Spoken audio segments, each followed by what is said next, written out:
Բա ձեր միկրոֆոն էս հիմա որտեղ է, էս որտեղ է։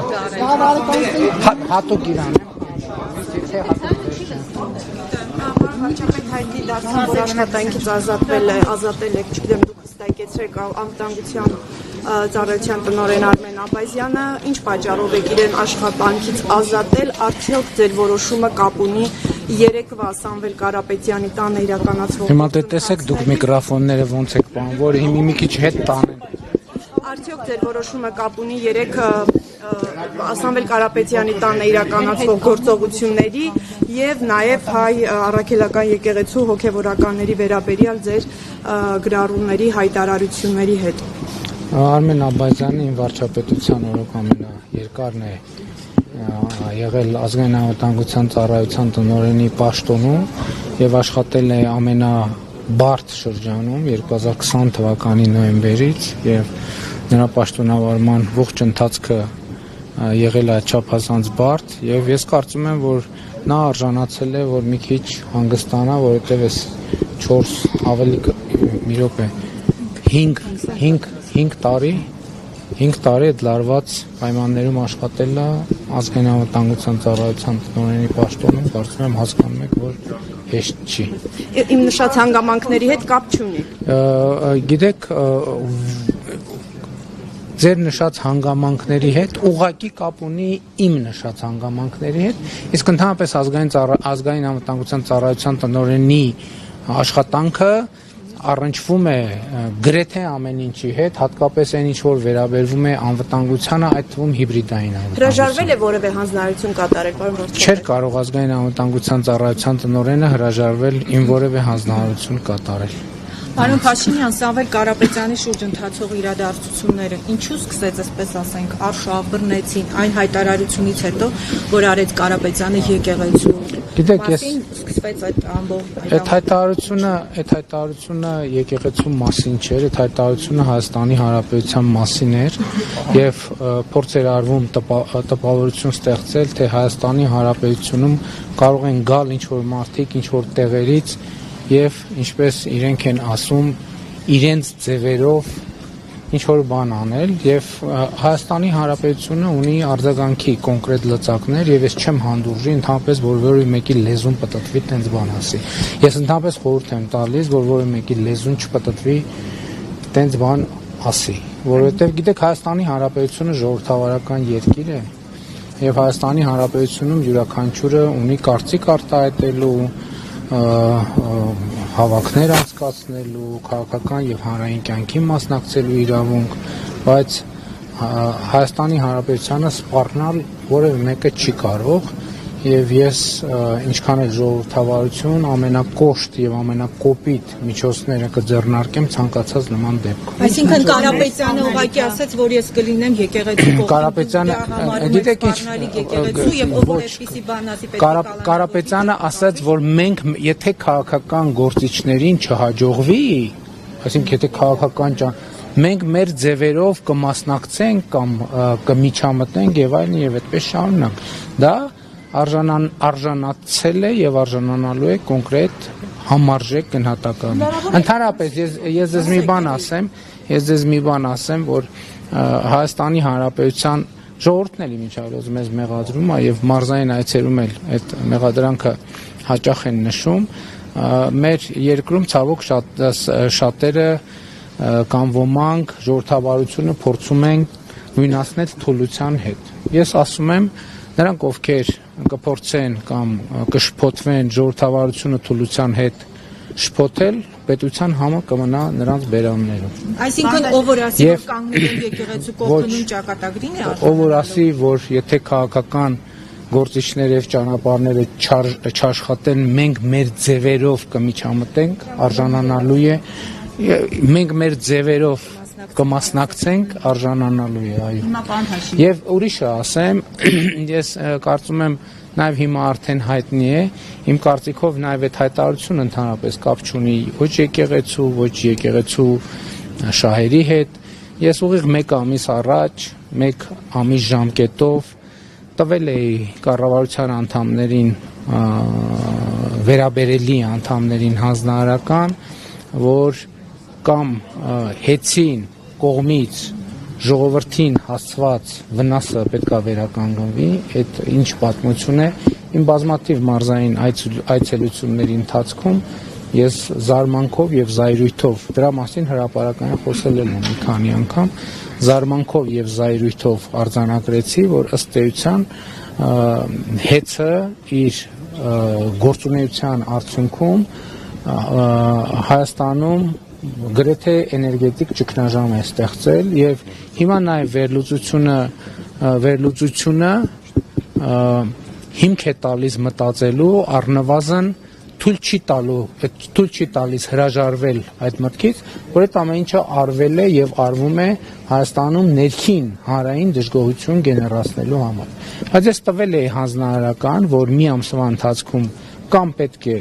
հստակ ժողովրդին հասցրած վնասը վերականգնելու մեխանիզմներ դրվեն, կամ հեծը պետք է ազգայնացվի, այսինքն պետականացվի։ Իմ հանձնարարականի օրը լրանում է հունիսի 21-ին եւ ես այդ ակտիվացումը ուղիղ կապում եմ իմ այդ հանձնարարականի, իմ այդ որոշման, որովհետեւ կառավարության անդամները սկսել էին աշխատել, հեծին հստակ ուղերձ տվել էին, որ տեսեք, եկեք կամ հստակ հաշվարկում ենք ժողովրդին ինչ վնաս եք հասցրել, ոչ միայն ժողովրդին, պետական եւ մասնավոր կազմակերպություններին, որովհետեւ որ գյուղ գնում եմ, որ համայնք գնում եմ, որ մարզ գնում եմ, մարդիկ համատարած ինձ առաջ ուղիղ հարց են դնում, ասում են հոսանքը անջատվել է, մի հատ լվացքի մեքենա ունեինք, վառվել է, մի հատ սառնան էինք առել, վառվել է, հեռուստացություն էինք, վառվել է, ով է դրա պատասխանը տալու։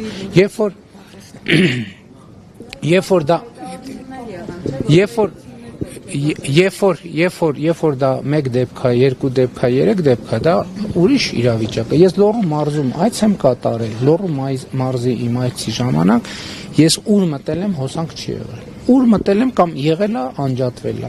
Դպրոց կլինի, մանկապարտեզ կլինի, հյուրանոց կլինի, մասնավոր հիմնարկ կլինի, համայնքային հիմնարկ կլինի։ Սա անհանդուրժելի վիճակ է եւ ասում եմ, եկեղեցին տվյալ դեպքում հեծի շուտով նախկին սեփականատերերի համար ընդամենը ծխած ածկույթ է։ Ներողություն, բայց պայմանը արդեն խախտում ենք, էլի։ Ենթադրում եմ, որ ոչ, իրենն է։ Ինքը ուղղակի հետո կամ։ Պարոն Փաշինյան, հիմա Սամվել Կարապետյանը երեք հայտարարեց, որ թքած ունի հեծի հետ կապված գործընթացների վրա, այսինքն դուք բիզնես այս գործունեությամբ դադարեցման կամ ազգայնացման անվան տակ չեք կարող իր մտադրություններից նրան հետ պահել, այսինքն ինչ եք անելու Սամվել Կարապետյանի հետ, քրեական գործեր են հարուցվելու, ներդրումները ամբողջ այն տարիներն, որ ինքը իրականացրել է Հայաստանում, դրանք բոլոր ազգայնացվելու են, ինչ գործողություններ եք անելու Սամվել Կարապետյանի հետ եւ ինչպես եք բեհափարի հետ կապված գործընթացները իրագործելու ձեր ուզած սցենարով դուք ուզում եք հեռացնել նրան բեհարանից։ Հայաստանի Հանրապետությունում կա իրավակարգ եւ այդ իրավակարգի շրջանակներում կարծում եմ ամենաարագ եւ արդյունավետ գործելու տեղը ազգային ժողովն է, կարծում եմ մեր մասնագետները քննարկում են արդեն ազգային ժողովի քաղաքացիական պայմանագիր խմբակցությունը եւ ազգային ժողովում արդեն կա նախագիծ, օրենքի նախագիծ, որտեղ ձեր բոլոր հարցերի պատասխանը տրվում է հեծը ազգայնացնելու մասին օրենքի նախագիծ եւ կից օրենքներում կամ օրենքում փոփոխություններ կատարելու նախագիծ ամեն ինչ տեղի կունենա օրենքով։ Քրեական վարույթները դրա հետ այս տրամաբանության կապ չունեն, կապ կստեղծվի թե չէ, այդ արդեն ուրիշ խնդիր է, բայց բում process-ը, հա? Ինչ մտադրություն, որ ինքը մասնակցելու է այս գործընթացներին իր ձևով, այսինքն ինքը յետ չի կապել, ինչ է կանելու։ Իր ձևով, տեսեք, իր ձևով ես ասում եմ, այդպես ասած, Հայաստանի Հանրապետությունում քաղաքական գործունեություն կարող է ծավալել յուրաքանչյուր անձ, բայց երբ որ մի կողմա դրվում քաղաքական գործունեությունը, մյուս կողմում դրվում է իր ձևով մասնակցությունը, Հայաստանի Հանրապետությունը կկասեցնի ցանկացածի իր ձևով որևէ հարց լուծելը։ Իր ձևով շատ լավ, ես կարծում եմ քննչական մարմինները կտան համապատասխան գնահատականներ իսկ մոմ վառելու հետ կապված կարծում եմ կարող է իր ձևով հարցերը լուծելու մասին հայտարարություն անողը կարող է այդ մասին ցուցմունքներ տալ, բացատրություններ տալ, փորձաքննություններ ներկայացնել, այդ ժամանակ կպարզվի։ Աշխարհաքաղաքական հետք տեսնում եք այս ամենի մեջ։ Ընդհանրապես գիտեք ինչ, աշխարհաքաղաքականությունը շատ բարդ բան է, ամեն ինչի մեջ էլ աշխարհաքաղաքական հետք կարելի է տեսնել, նայած ինչքան նայես, նայած ինչքան հեռավորությունից եւ ինչքան մոտիկից նայես։ Պարոն Փաշինյան, եկեք, խնդրում եմ, եկեք պահենք պայմանը, որովհետեւ մյուս գործընկերների իրավունքները բան չանենք, որ արագ շարժվենք, էլի ես էլ փորձեմ արագ պատասխանել։ Դրա համար խնդրում եմ երկրորդ հարցը մի տվեք, որ ես կարողանամ արագ պատասխանել։ Եվ որովհետև ենթադրում եմ, որ այն հարցը, որ տալիս եք, թեմաները մոտավորապես պարզ են, ինչ են հարցը։ աշխարհաքաղաքականությունից խոսեցիք, ամբողջ աշխարհը խառնված է իրար, պատերազմներ են գնում, դուք պատերազմ եք հայտարարում մեր հայրենակիցներին հայոց առաքելական եկեղեցու դեմ, երբ եք անցնելու վարչապետի լիազորություններին եւ մեկ փոքրիկ հարց էլ արդյոք չեք վախենում պայմանը խախտեցիք արդեն։ Ուրեմն նախ հետևյալը ես հայ առաքելական եկեղեցուն եւ մայրաթորին չեմ կարող եւ պատերազմ չեմ հայտարարել։ Պատերազմ հայտարարել են այն մարդիկ, ովքեր խախտում են հայ առաքելական եկեղեցու կանոնակարգը, խախտում են կուսակրոնության ուխտագիրը, խախտում են մեր ավանդույթները եւ իմ խնդիրը որպես հայ առաքելական եկեղեցու հավատավոր հոտի հավատարիմ ներկայացուցիչ եկեղեցին վերադարձնելն է հոգեվոր արժեքներին եւ հոգեվոր արմատներին։ Ինչ վերաբերում է աշխարհաքաղաքականությանը, այո, տարածաշրջանում իրադրությունը շատ բարդ է եւ եթե դուք նկատել եք, ես այդ իրադարձությունների մեկնարկից ի վեր ներքաղաքական հարցերով առանձնապես չի արտահայտվում, բայց դա չի նշանակում, որ մյուսները այդ պասիվությունը պետքա օգտագործեին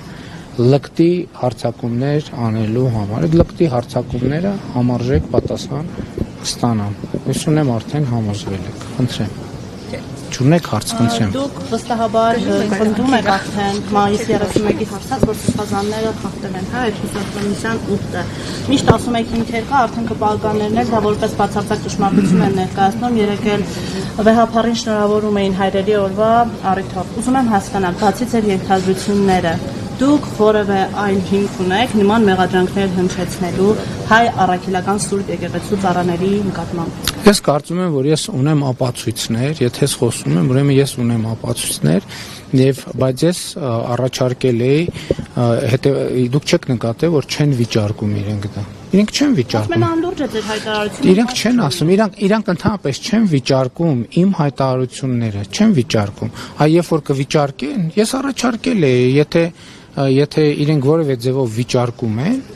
իրենք կարող են դատի տալ եւ այդ ապացույցները կներկայացվեն կամ այլ ձևաչափով այդ ապացույցները կներկայացվեն։ Խնդիրը այն է հետեւյալը, ընդ որում ես ուզում եմ շատ հստակ ընդգծեմ, ընդ որում ես մոռացա մի վարքյան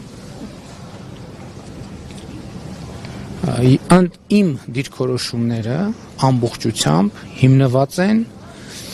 հայ առաքելական եկեղեցու կանոնների վրա, հայ առաքելական եկեղեցու իրավական կանոնների վրա, որով հենց եկեղեցին ինքը Հայաստանի Հանրապետության Արդարադատության նախարարությունում գրանցել է որպես հայ առաքելական եկեղեցու կանոններ եւ կանոնագիր։ Դա դուք ինչու եք հանձնաժողով ստեղծում։ Ներողություն եմ խնդրում, այդ երկրորդ հարցն եք տալի։ Փաշինյան որոշ քաղաքական գործիչներ ասում են, որ հոգեբորականների դեմ այս պայքարը բերելու է բախումների քաղաքացիական պատերազմի, արդյոք դուք բացառում եք նման սցենարը եւ Գարեգին երկրորդին այ ինչպես եք հեռացել, հնարավոր է որ իրավապահները նույն կերպ ասեն եկեղեցի մտնել։ Գիտեք, ես անհեթեթ եմ համարում բախումների մասին խոսակցություն։ Անհեթեթ եմ համարում։ Գիտեք 2000 դե Ժողովուրդ ջան, ախր հիմիկի հետ գամ միկրոֆոններն շատ լավ ներողություն, հա դա կատարյալ անհեթեթություն եմ համարում։ Գիտեք մենք 2018 թվականին Հայաստանում հեղափոխություն ենք իրականացրել եւ ըստ էության բախումներ չեն եղել։ Հիմա մենք հոգևոր, բացառապես հոգևոր խնդիր ենք առաջ քաշում եւ այդ հոգևոր խնդիրը իրականացնելը կարող է տեղի ունենալ միայն հոգևոր, քրիստոնեավայել, քրիստոնեական սիրո վրա հիմնված գործողությունների եւ քայլերի վրա հայ առաքելական եկեղեցու հավատավոր հոտը ինքը կմերժի եւ ես ուզում եի ձեզ ցույց տալ, ես այսօր կռահելով ես բերել եմ ապացույցը, չէ, ես ձեզ բերել եմ այս գիրքը տեսեք, հա, Մայրա Թոր Սուրբ Էջմիածին համաբարբար կանոնագիր քայլից։ Այս եւ ահա այս գրքերի մեջ է սահմանված, սրանք հայ առաքելական եկեղեցու դարերով այս գրքի մեջ կանոնները ձևակերպվել են 356 թվականից Աշտիշատի ժողովից սկսած, որտեղ հստակ ասվում է, որ ուսակրոնությունը խախտած եպիսկոպոսը, ես գիտեք, որ կաթողիկոսը նույնպես եպիսկոպոս է, կարգալույծ է արվում, նրանք չեն կարող ընդհանրապես խորանին մոտենալ, նրանք չեն կարող հաղորդակից լինել հայ առաքելական եկեղեցու սրբություններին, եւ դա ոչ թե ես եմ ասում, դա սահմանված է մեր նախնիների սուրբ ավանդով, պատգամով եւ կանոններով։ Այստեղ ահագին բառեր կան իմիջայլոց, ես կարդացել եմ, ահագին բառեր կան, ես հիմա հումոր չեմ ասում, նոր բառեր էլ կան, ձեզ ծանոթ բառեր էլ կան, անծանոթ բառեր էլ կան, բայց այսօր չեմ կարծում, թե մենք գիտեք ինչ, ես առավոտյան շատ վաղ եմ արթնանում եւ ամեն օր գոնե 1.5 ժամ նվիրում եմ ընթերցանությանը։ Եկեղեցու, գիտեք ինչ, վերջին շրջանում, վերջին ամիսներին հիմնականում հայ ժողովրդի պատմությանը, մեր եկեղեցու պատմությանը, մեր եկեղեցու ավանդներին, մեր եկեղեցու կանոններին, սուրբ գրյան ընթերցումներին եւ այլն եւ այդպես շարունակ։ Կարող եք այս կողմից էլ հարցերով։ Այո, արդեն այս կողմից սկսենք։ Ներողություն որ։ Շատ լավ։ Խնդրեմ։ Ինչպես կապետանեք նաև Ռուսաստանի արձագանքներին, Ձեզ հերթ կհասնի, խնդրում եմ։ Սամվել Կարապետյանի հետ տեղի ունեցած իրադարձություններից հետո Ռուսաստանի արձագանքները հիշեցան, թե Մելանիա Զախարովան, թե Վլադիմիր Սոլովյովը, որն իր հաղորդման ընթացքում այսպես բուրըն կերպով արտահայտվեց իշխանության հասցեին, Մարիա Զախարովան էլ ասաց, տարօրինակ պատրվակով էր ձգտականում Սամվել Կարապետյանին Երևանում։ Ոչ եք արձագանքում այդ Ռուսաստանի։ Ես չեմ կարծում, որ այդ մարդիկ իմ մեկնաբանելու մակարդակի մարդիկ են, որ ես իրանց ասածը մեկնաբանեմ։ Իրանց ասածները թող մեկնաբանեն այն մարդիկ, ում հետ իրենք ամեն օր առնչվում են։ Իսկ ինչ քայլ է սպասում։ Այս չեղավ։ Պարոն Փաշինյան, տպավորություն է, որ Հերթը դուք չունեք։ Հունիսի 20-ին Թուրքիա եք այցելելու ինչ օրակարգով եւ հրավերով Ну, սովորաբար նման այցերի ժամանակ կողմերը համատեղ հայտարարությամբ են հանդես գալիս, բայց քանի որ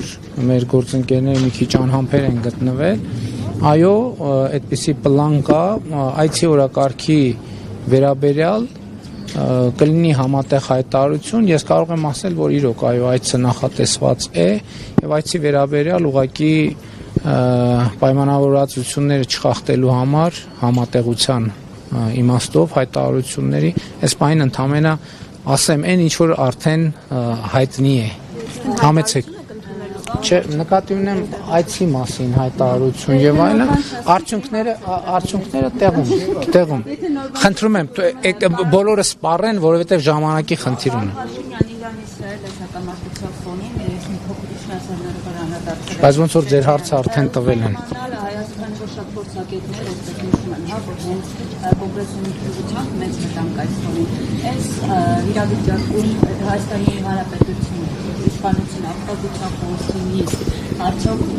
ինչու չի լավիրում եւ վտանգները գնահատվել են թե։ Նախ ես ձեզ ասեմ, որ անվտանգության խորհրդի նիստ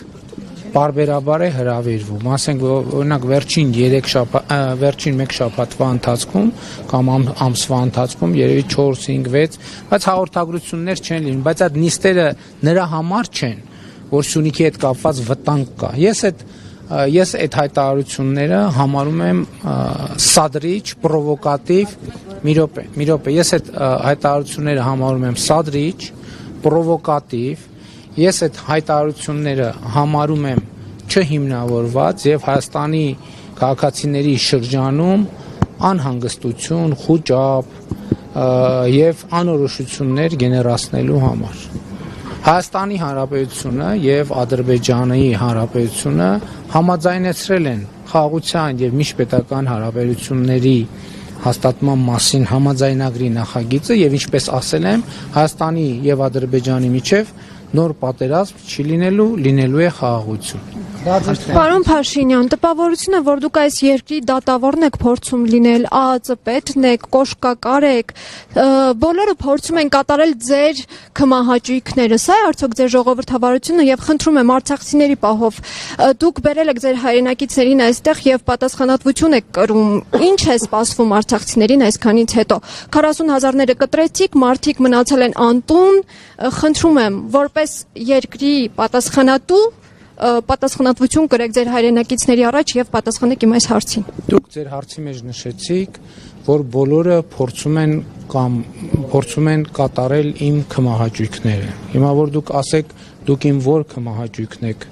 փորձում կատարել, ես ձեր հարցին կպատասխանեմ։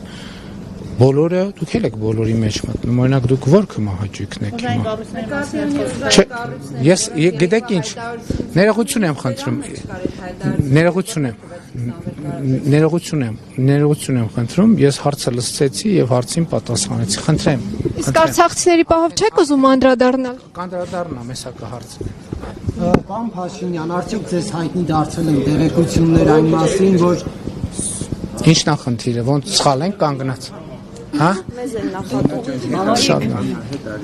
Պարոն Փաշինյան, արդյոք ձեզ հայտնի են եղել տեղեկություններ այն մասին, որ կաթողիկոսը Մինսկում հանդիպել է Ալեքսանդր Լուկաշենկոյի եւ Գագիկ Ծառուկյանի հետ, թե ոչ, եւ եթե պարոն մանրամասները ձեզ հայտնի են, թե ոչ, եւ Արդեն երկրորդ հարցն եք տալու։ Ենթահարցա։ Դուք երբ եք քրիստոնեությունը ընդունել, ինչու է այս հարցը առաջանում, որովհետեւ դուք շուրջ 1 ամիս առաջ է, որ սկսել եք այս եկեղեցին մաքրելու գործընթացը, եւ եթե քրիստոնյան տեսնում է, որ եկեղեցում խնդիր կա, պետք է չնայի լրագրող է, պատգամավոր է, վարչապետ է, պետք է շտապ քայլեր ձեռնարկի, բայց որ դուք այս վերջում եք սկսել այս գործընթացը, հարցեր են առաջանում, ինչու այս փուլում։ Գիտեք, ես նաև Մինսկից ոչ մի տեղեկություն չունեմ։ Իսկ այս հարցի վերաբերյալ իմ դիտարկումները, իմ կարծիքները, դիրքորոշումները ես սկսել եմ արտահայտել շատ վաղուց իմ լրագրող եղած տարիներին եւ եթե ձեզ հետաքրքիր լինի կտեսնեք, որ այդ թեմայով տասնյակ հոդվածներ եմ գրել, անդրադարձել եմ եւ այլն եւ այդպես շարունակ, բայց ես ձեզ նաեւ ուղիղ ու անկեղծ ուզում եմ ասեմ, ինչքան էլ դա ես հասկանում եմ, որ մի մասին միամիտ կթվա, իսկ մյուս մասին կթվա ոչ իրական, ես երկար ժամանակ ես չեմ հավատացել այդ լուրերին, որովհետեւ ես ուղղակի չեմ մտածել, որ այդպիսի բան կարող է լինել։ Ես հիմա հասկանում եմ իհարկե, որ սա մի քիչ տարօրինակ է հնչում այդ առումով, բայց այն պահից, երբ որ ինձ համար այդ փաստերը եղել են ապացուցելի, ես հասկացել եմ, որ չեմ կարող որպես հայ առաքելական եկեղեցու հավատավոր հետևորդ չեմ կարող ուղղակի անտարբերության մատնել այդ հարցը։ Ես վարչապետի ինչ լծակ եմ օգտագործել, այդ ներողություն, այդ էջը ես բացել եմ 2011 թվականին, բայց ինչ կապ ունի, մինչև 18 Ասում եք հանրապետության լսեք, դա իմ անձնական էջն է եւ ես իմ կարծիքները կիսում եմ, այդ թվում որպես վարչապետ Հայաստանի Հանրապետության քաղաքացիների եւ հայ առաքելական առաքելական եկեղեցու հետևորդների հետ։ Ինչ խնդիր կա։ Խնդրեմ։ Պարոն Փաշինյան, դուք ասացիք, որ Ադրբեջանի հետ խաղաղություն կլինի, բայց ըստ հնչող հաստակները եւ տեղի ունեցող զարգացումները դրանց չեն բերում։ Առապացույցն այն կրակոցները, որոնք տեղի ունենում Ադրբեջանի կողմից Սյունիքի գյուղերի ուղղությամբ եւ նաեւ խոսք է գնացել օրի ու ժամի պայմանավորվածության վերաբերյալ, որը Հայաստանի առաջարկը եւ Ադրբեջանը միջև հիմա այդ առաջարկությունը չի ընդունել։ Սա չի խոսում այն մասին, որ Ադրբեջանը ըստ էության Հայաստանի հետ խաղաղություն չի ցանկանում կնքել եւ նաեւ ինչ քայլեր է ձեռնարկում Հայաստանի իշխանությունը Ադրբեջանում պահվող գերիների վերադարձի ուղղությամբ։ Մենք ասել ենք, որ մենք հավատարիմ ենք մնալու խաղաղության օրակարգին եւ մենք շարունակում ենք խորհրդակցությունները, բանակցությունները Ադրբեջանի հետ խաղաղության համաձայնագրի ստորագրման ժամկետների շուրջ եւ փորձում ենք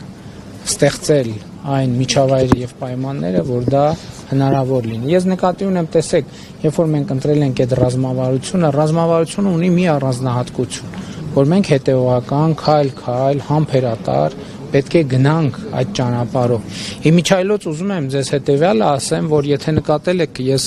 վերջին շրջանում ավելի ինտենսիվ եմ շփվում մեր քաղաքացիների հետ եւ կարող եմ ասել, որ միանշանակ ընդգծել, որ խաղաղության օրակարգի իրացման ճանապարհին մենք ունենք Հայաստանի Հանրապետության քաղաքացիների միանշանակ եւ աներկբա աջակցությունը։ Հիմա մնացածը խնդիրը հետեւյալն է։ Ես այսօր էլ պատրաստվում եմ ասել եւ գիտեք ինչ, իմ կարծիքը հետեւյալն է, որ այո, Հայաստանի Հանրապետության շուրջ կան սպառնալիքներ։ Այդ սպառնալիքները եղել են միշտ, բայց նորությունը այն է, որ Հայաստանի Հանրապետության շուրջ եւ Հայաստանի Հանրապետության համար ստեղծվել են աննախադեպ հնարավորություններ, որոնք նախկինում երբեք չեն եղել, եւ ընդ որում նորություններից մեկը այն է, որ հիմա իմ գնահատմամբ Հայաստանի Հանրապետությունը սպառնալիքները կառավարելու եւ հնարավորությունները օգտագործելու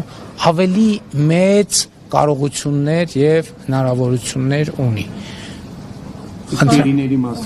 Գերիների մասով էլ գիտեք, բոլոր հարցերով մենք աշխատում ենք ամենօրյա ռեժիմով, նայած այդ օրը ինչ հնարավորություններ եւ ինչ նոր մարտահրավերներ են ի հայտ գալիս, բնականաբար այդ բոլոր հարցերը չեն կարող մեր օրակարգից դուրս լինել։ Խորհրդարանական ընդդիմությունը պարոն վարչապետ ձեզ անվստահություն հայտնելու գործընթացը փորձում սկսել, չեմ հիշում թե որորդ անգամ։ Ինչ եք կարծում, այս անգամ կհաջողեն եւ ձեր վերաբերվում այդ գործընթացին։ Գիտեք, ես ինչ պիտի մեկնաբանեմ։ Ընդդիմությունը իր գործունեությամբ է զբաղված, թող զբաղվի, կհաջողի, թե չի հաջողի, իրենք թող մտածեն, ես կարծում եմ, որ չի հաջողի։ Կարծում եք պատճառներ չկան։ Սավետ Կարապետյանի շուրջ երեկվա իրադարձությունից հետո նաև շատ թեմատիկներ ակնարկում էին, որ սա Ռուսաստանից, այսպես ասած, հրահանգված է։ Դուք եք շարունակում պնդել, որ Ռուսաստանը հիբրիդային պատերազմ է մղում Հայաստանի դեմ եւ այս գործընթացները հենց Կրեմլից են, այսպես ասած, հրահանգում։ Ես փոխադարձ վստահության վրա հիմնված շատ սերտ աշխատանքային հարաբերություններ ունեմ Ռուսաստանի Դաշնության նախագահի, Ռուսաստանի Դաշնության կառավարության ղեկավարի հետ եւ ես չեմ կարող հավատալ, որ նրանք Կրեմլից կարող է այդպիսի գործողություններ կամ կառավարությունից սպիտակ տուն են անվանում իրենց կառավարությունը նույնպես կարող է Հայաստանի դեմ նման գործողություններ լինել, բայց չեմ բացառում եւ մեծ է հավանականությունը, որ Ռուսաստանում այնուամենայնիվ կան որոշակի շրջանակներ, ընդ որում ոչ միայն Ռուսաստանում կան այդպիսի շրջանակներ, ես վստահ եմ, որ կոնկրետ այս դեպքում այլ երկրներում էլ կան որոշակի շրջանակներ, որոնք այս հիբրիդային գործողությունների եւ հիբրիդային պատերազմի հետևում են կանգնած, բայց ես նաեւ համոզված եմ, որ մենք ունենք բոլոր կարողությունները եւ բոլոր հնարավորությունները կառավարել այդ հիբրիդային ռիսկերը եւ ոչ միայն հիբրիդային ռիսկերը։ Հարգելի լրագրողներ, պայմանավորվածության Իմ հարցին չպատասխանեցիք արցախցիների հետ կապված։ Լեռնային Ղարաբաղից բռնի տեղահանված մեր հայրենակիցների հետ կապված մենք ընթացքի մեջ է բնակարանավորման ծրագիրը, աշխատանքի ծրագիրը եւ այլն, սոցիալական առավել խոցելի խմբերին սոցիալական աջակցության ծրագիրը։ Ես ուրախությամբ եմ արձանագրում, որ Լեռնային Ղարաբաղից բռնի տեղահանված մեր մի քանի տասնյակ հազար հայրենակիցներ արդեն Հայաստանի Հանրապետությունում աշխատանք ունեն, աշխատում են եւ ես համոզված եմ, որ նաեւ մեր աջակցությամբ նրանք կտնավորվեն Հայաստանի Հանրապետությունում եւ մենք ամեն ինչ կանենք, որ նրանք իրենց զգան մաքսիմալ լիարժեք, չնայած ես կարծում եմ, որ դրա համար պետք է աշխատանքի հարցը լուծել, ուրիշ որևէ լրացուցիչ բան անելու անհրաժեշտություն չկա, որովհետեւ նրանք գտնում են իրենց հայրենիքում, իրենց տանը եւ քաղաքացիություն կստանան եւ իրենք վերջնականապես կգտնվեն իրենց պետության մեջ։ Շնորհակալ եմ։ Ինչու է պետության փողերով կրթվելը նորաձևը շարժումը ֆինանսավորում։ Մենք եթե այդ հարցը կարևորում էիք, ախր տայիք ընթացքում։ Այդ ազնիվ ներողություն եմ, չէ, ներողություն, բայց վերև մենք պայմանավորվեցինք, որ մի հարց եք, չէ՞ տալիս։ Դա ազնիվ չի։ Եթե ես այդ հարցին կպատասխանեմ, բայց ես ուղղակի ուզեցի այդ դիտարկումը անել։ Ուրեմն իմ գործունեության ցանկացած ձև, հա, այսօր որ ես եկել եմ ազգային ժողով, հետո որ գնամ հետ ազգային ժողովից, այդ ամեն ինչը ֆինանսավորվում է Հայաստանի Հանրապետության պետական բյուջեից, վարչապետի գործունեության շրջանակում։ Այն ինչ որ ես անում եմ կրթվելը նորաձևե շարժման շրջանակներում, դա համարում եմ իմ որպես վարչապետ գործունեության չափազանց կարևոր մաս։ Հակառակ դեպքում ես շաբաթ կիրակիները եւ նույնիսկ որոշ աշխատանքային օրերի աշխատանքային ժամեր չէի տրամադրի։ Ես կա որ մի րոպե, դա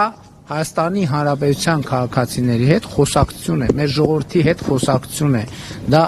փակ խորհրդապահական, այսինքն այնտեղ գաղտնիք չկա, բայց հանգիստ դահլիճային պայմաններում։ Դա Հայաստանի Հանրապետության վարչապետի գործունեության մի մաս է եւ Հայաստանի Հանրապետության վարչապետի գործունեությունը չի կարող ֆինանսավորվել այլ աղբյուրից, բացի Հայաստանի Հանրապետության պետական բյուջեն։ Ընդ որում գաղտնիք չի։ Դա այդ գումարները վարչապետի գործունեության առողակարգային եւ այլ ծախսերի մեջ է, որը միշտ էլ գաղտնի է եղել եւ